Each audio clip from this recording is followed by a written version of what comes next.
I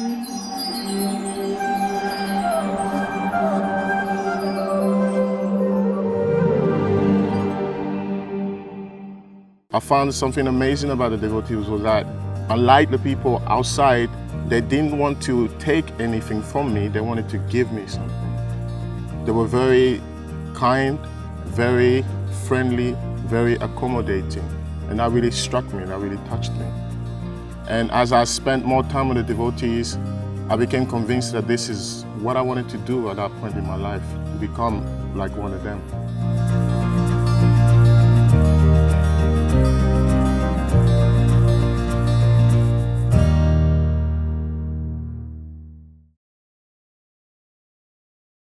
Hare Krishna.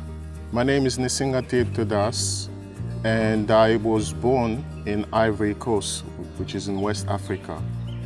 I was also raised in a religious family, and as I grew up, I was exposed to God consciousness. I did my primary education in Ivory Coast, but at some point in my life, there were some difficulties between my father and my mother, and I moved to Europe with my father, where I continued my education. I went to secondary school in Europe. During that time, I was planning to get a job and pursuing a happy life. But somehow I found that something was missing. So I started to look into spirituality. I started to look into Eastern philosophy and Eastern culture.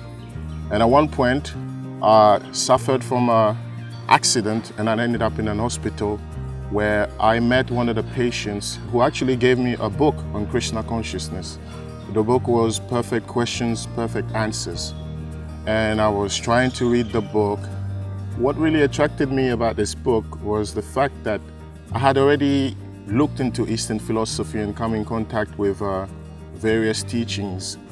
But the amazing thing about this book is that within this book I found all the answers to the questions that I had. It was actually called Perfect Questions, Perfect Answers. So all the answers I was looking for were already within the book. But because of the time, I wasn't exactly in the frame of mind required to be able to assimilate all the teachings within the book. I needed to visit a center, a temple, and at the back of the book there was a list of addresses, and I popped into the nearest center to where I lived. And there is where I met the devotees, and I came in contact with the culture of Krishna Consciousness.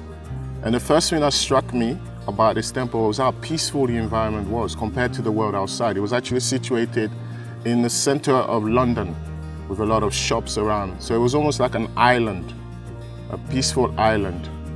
The devotees were very nice. I found something amazing about the devotees was that, unlike the people outside, they didn't want to take anything from me, they wanted to give me something. They were very kind, very friendly, very accommodating. And that really struck me, that really touched me. And as I spent more time with the devotees, I became convinced that this is what I wanted to do at that point in my life, to become like one of them. But of course, this required a slight change of lifestyle. So I had to take up to some of the practices, specifically meditation. I had done a bit of meditation before, but now I had to try mantra meditation, which is focusing on chanting the holy name of Krishna. And the amazing thing about it is that we all know that sound can affect our consciousness.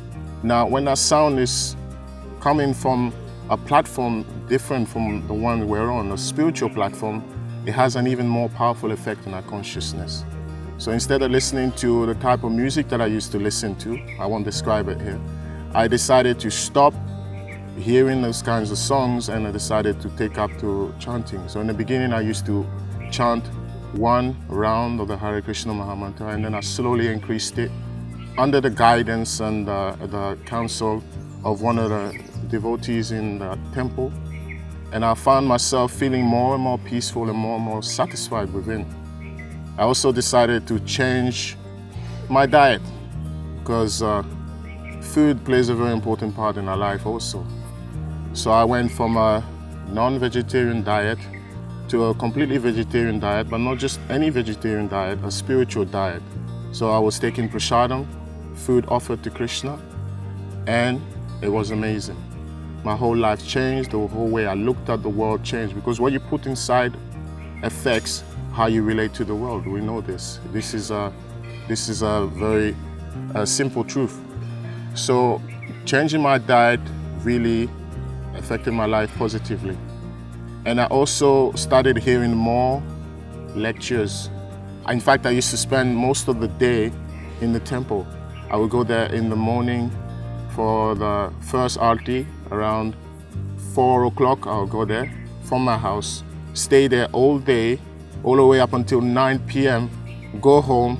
I was hardly sleeping. I would go home, just spend a few hours napping, literally napping, and then wake up again and go back for the arti the next day. And that was amazing. That was the best period in my life, actually. And as I did more of this, spend more time speaking to the devotees, spend more time hearing lectures, I became convinced that this is what I wanted to do with my life at that point. So at this point, I wanted to go deeper. So I started spending more time with people of the same age as me. And I found that my friends and some of my family members were not so supportive. But because I was convinced that this is what I wanted to do with my life, and I was convinced that this was the most positive thing that I could do with my life, I took the necessary measures and I slightly distanced myself from them at that time. And I was spending more time with devotees, especially students, people were the same age as me. And we had an amazing time associating with senior practitioners. We used to have programs where we would discuss the philosophy of Krishna Consciousness, programs where we would discuss the Bhagavad Gita, which is one of the most amazing books that I had come in contact with ever.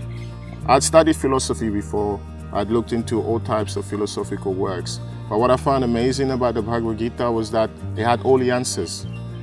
I knew what God's name was, I knew what God looked like, I knew his address, and I knew how to speak to him. In all the other books that I studied, I didn't get this. So this convinced me even more.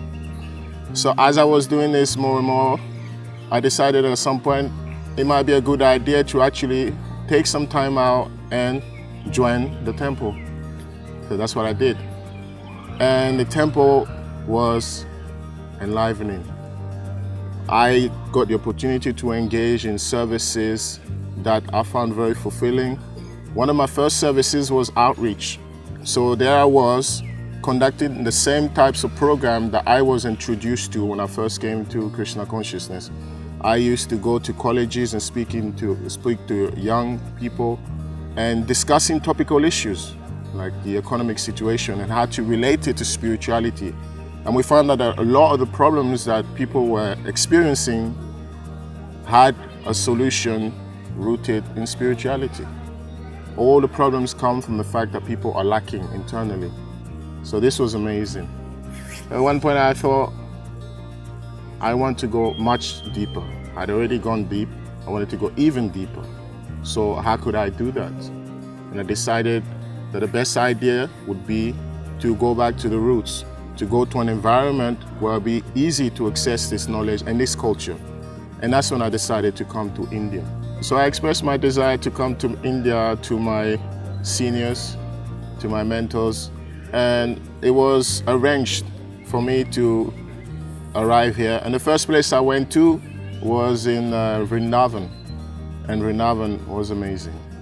I'd spent so many years in the UK hearing about Krishna and the pastime places and all these amazing stories, and here I was in those places. I got to visit Nandagan, I got to visit the Yamuna, I got to do Vrindavan Parikrama, and I felt ecstatic.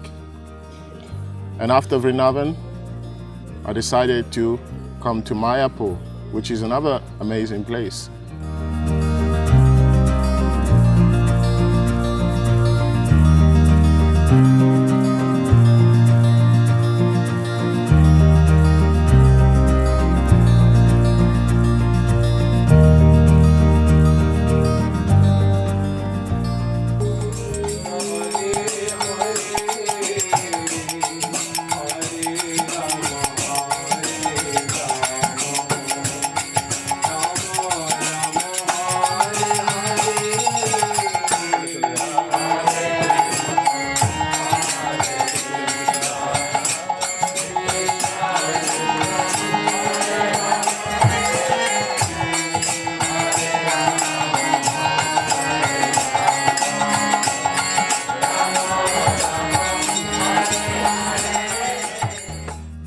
here I got to spend time in those places where Lord Chaitanya will engage in those kirtans with his devotees, the nocturnal pastimes of Lord Chaitanya and his associates. So now I'm here and I feel so happy that I've decided that the best thing to do would be to take the mercy that I received here and go throughout the world and share it with different people. So now my service here in India is as a trainee, an assistant teacher. I teach from the Bhagavad Gita and Srimad Bhagavatam to people in various parts of the world, in various parts of India also. And I find this to be the most fulfilling and most enjoyable experience, because when we get some knowledge and we do not share it with someone else, in some respects we are almost like misers. We've been given an amazing gift, and instead of giving some of that back, we keep it all to ourselves. And what will happen eventually, we will lose it anyway.